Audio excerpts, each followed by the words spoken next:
This is Bill Newman, WHMP. Welcome to the show.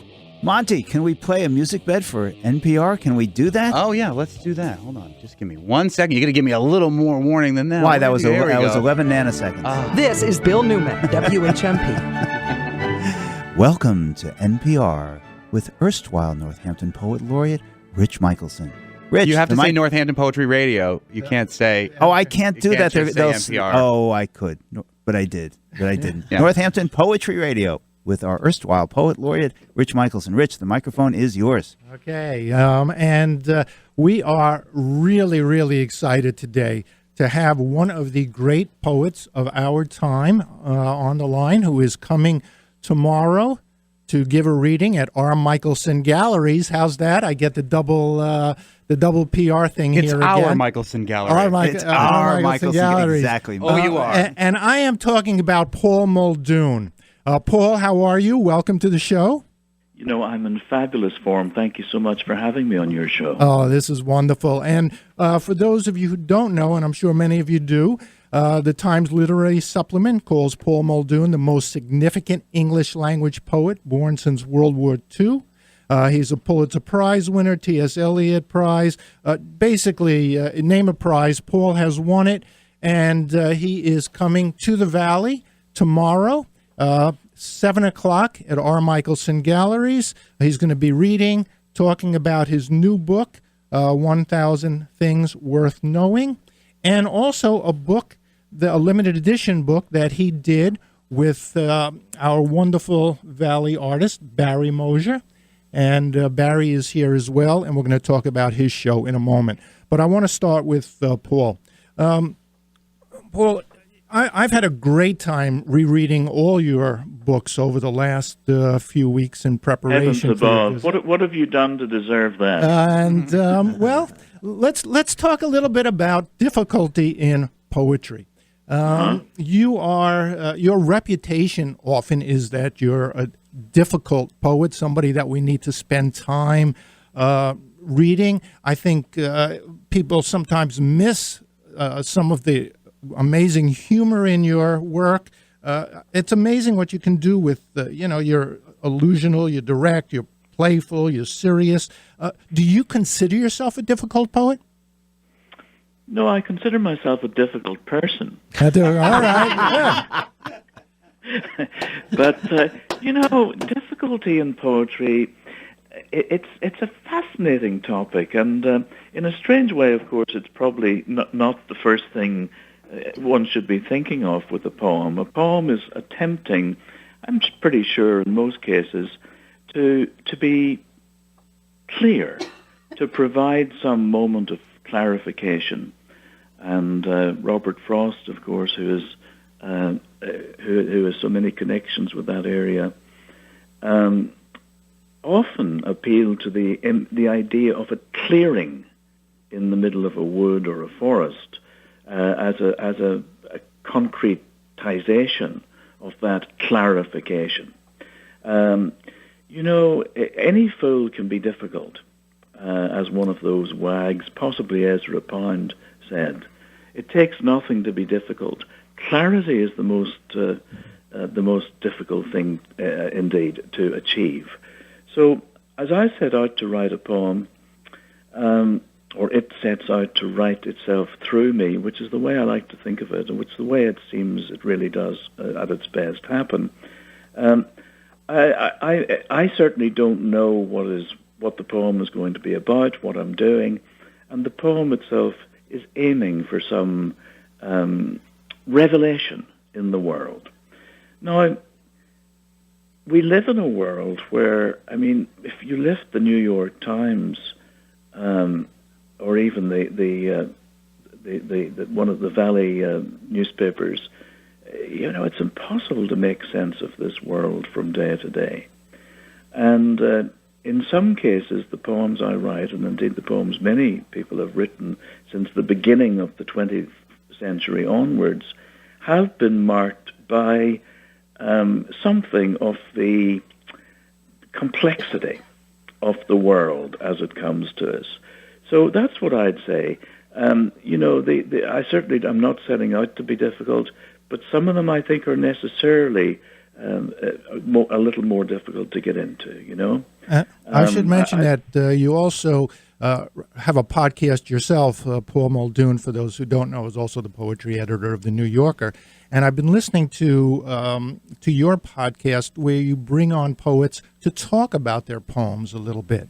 And I think it really does help make sense of the world. And the more you read someone, you find the more, in a sense, it's like learning to read work. It starts becoming clear. Here's the thing. Here's the thing. When we go to the movies, when we go to see this new movie with Tom Hanks over the weekend, we are not going in there from a standing start. We have a terrific array of images, conventions that we bring to watching a new spy thriller set, I assume, in the Cold War. I haven't seen it. It's opening today. We know a lot about what we're looking at. We know what a flashback is. We know what the idea of synchronicity from one shot to the next means. When people first started watching movies, they assumed that one shot following another meant that it happened in a slightly later time. We had to be told that it was meanwhile back at the ranch. So there are a lot of conventions that we bring to going to the movies, eating popcorn, that we bring to listening to the latest CD by a pop singer, whoever it might be. And I might mention to our audience that you also do write lyrics for various rock songs. Well, I try to do that. But my point is that we're not really schooled. We don't expect to have been educated, to have had to be educated in the business of reading poetry. And so, unfortunately, in our culture, poetry is not with us on a day-to-day basis to the extent that it might be. And we have unreal expectations about what it takes to read a poem. Just to go back to difficulty, for example, I think one would be hard put just to turn the question around to find a simple poem. I mean, can we think of an example of a simple poem? My love is like a red, red rose. I'm not sure if that's simple or complex. It's there are poems that present themselves in more available, more immediate ways. Doesn't necessarily mean they're simpler. The problem with this, of course, is one doesn't want to stress the difficulty of things. But if you think of Barry Moser's wonderful etchings that we'll be talking about coming to later, one has to learn how to look at those. You're listening to NPR, Northampton Poetry Radio. My guest is Paul Muldoon, who will be reading tomorrow night, Saturday at 7 p.m. at R. Michelson Galleries. And as part of a weekend celebration of Barry Moser's show, Barry Moser at 75. We're celebrating Barry's birthday. And also a book a limited edition book that Barry and Paul have done together, the title of which is, Barry, help me out here? Encheiresin Naturae. Which means? Basically a manipulation of nature. A manipulation of nature. And you did a series of wood engravings that Paul then wrote poems towards? Yeah, it's sort of turning the tables on the traditional illustrator author roles. The images were done first, and Paul responded to those images, and I think that's the right way to say that. Mm-hmm. So, Paul, you got a series of images and then created what is known as a heroic crown of sonnets. Could you tell us a little bit about what a heroic crown of sonnets is and what the history of that is? Well, this is a form which involves 15 sonnets, and the first line of the first and the last line of the first sort of bleeds into the first line of the second, and they pick. It's like a dance actually, where one like a kind of round dance or a square dance, where one sonnet picks up from the other, and it goes back to the poetic traditions of many cultures, including the Irish culture, where there was a tradition of connectivity, as they say, between a phrase or a line at the end of one section of a poem or one verse of a poem and the next. And then the final sonnet is made up of the first/last lines of the previous 14. Now, it sounds like a very artificial way of looking at the world. And ordinarily, I don't get up in the morning and think, oh, my heavens, it's time for an heroic round of sonnets. Oh, you're so different than the rest of us in L.A. But on the other hand, I do know what such a thing is, and somehow it seemed appropriate as a way of kind of meeting these wonderful engravings. We're going to take a short break. Then I'm going to ask you if you could stay with us. Would love to hear one of these sonnets and talk a little bit more about your work and Barry's work. You're listening to NPR, Northampton Poetry Radio. I'm Rich Michelson. My guest today is Paul Muldoon, one of the great poets of our time, and Barry Moser, one of our premier artists. So stay with us.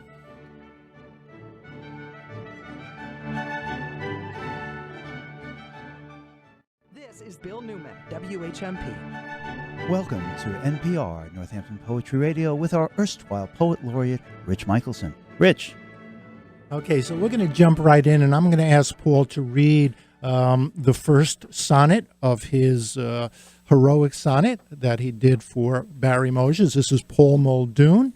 He will be joining us tomorrow at 7 o'clock at our Michelson Galleries, along with Barry Moser, who will be opening his exhibit, Barry Moser at 75. The official opening is this Sunday from 4 to 6. We're going to have a grand party. We're going to be celebrating, 75 years of Barry and at least 55 or 60 years of his artwork. Paul, start us off with a sonnet. Not for the first time would we wrest the great door of the barn from its jambs. The door had been painted the red of iron ore, the posts daubed with the blood of a lamb to protect us from the angel of death. It all had to do with two interpenetrating cones. One of the pillars of the sons of Seth was built of brick, the other of dressed stone. No wonder almost everything did pass over us, passed us over or by. Wealth, fame, true love. For now, we would astound ourselves with a pig hanging from a roof truss, as if it might be making a half-hearted attempt to fly before falling hard to the ground. That was Paul Muldoon, who will be here in the Valley tomorrow at 7 o'clock at our Michelson Galleries as a kickoff, a weekend celebration of Barry Moser's artwork. That opening is Sunday at 4 to 6. And I think, Barry, people are going to be really surprised when they come to this show. Your work, you are known as one of the great realist artists of our time. I have to say that you were actually the very first exhibition that our Michelson Galleries ever had in 1979 when we were both a little younger men. What are people going to see that's so different this time? Well, there's no subject matter. I think I have come at this point in my life where I am going to abandon subject matter, and a lot of the work that's in this current exhibit is non-objective. This is like Dylan going electric. This is a huge thing in the art world. I want people to know. For Barry Moser, that is what people know of your work. I think they're going to be surprised when I think what this show is going to do is it's going to have them reevaluate in many ways, the work you've been doing for the last 40 Well, years. I hope that's true. It is surprising. In fact, the work surprised me as I was doing it. You started out as a abstract painter. When I was in college in the early '60s. I was trained as an abstract painter, what we could possibly call abstract impressionist painter. And there is, in fact, in the exhibit, there is a gouache painting that was done by the man that I studied with, George Cress. And that's the way I worked until, but before that, I had, I don't really think that when I was a child I was any more gifted than any other kid. I don't think I drew any better. But the thing that I did have that other children didn't have was a gift for verisimilitude. And then when I met George Cress in Chattanooga, he took that away from me in a sense. He told me to stop drawing with these fine pens and get a number 32 hog bristle brush and paint the paintings that are 4 feet by 6. And that changed everything for me. It caused me to understand that what Paul was just saying a minute ago, that clarity is difficult. And it's easy to do a painting with a lot of subject matter because you can hide all of your faults, all your flaws. You can hide it within verisimilitude. So what I'm doing is giving up the verisimilitude and going to a place where you can't hide. I've spent 40 years telling people buying your work, there are no flaws in this work. Don't listen to them, guys. Don't listen. But, oh, yes. but it's amazing. It really is amazing because when you look at what most people think of as your very detailed work, you're playing with forms against surfaces. In a way, it's like you're one of the great book designers of our time, and it's a matter of, looking at shapes in certain ways. Oh, absolutely. I believe, quite frankly, that all art has, at some point in its genesis, it has conflict in it, conflict and redemption or resolution. I mean, you can't read a novel that doesn't have conflict in it. It'd be dull as dishwater.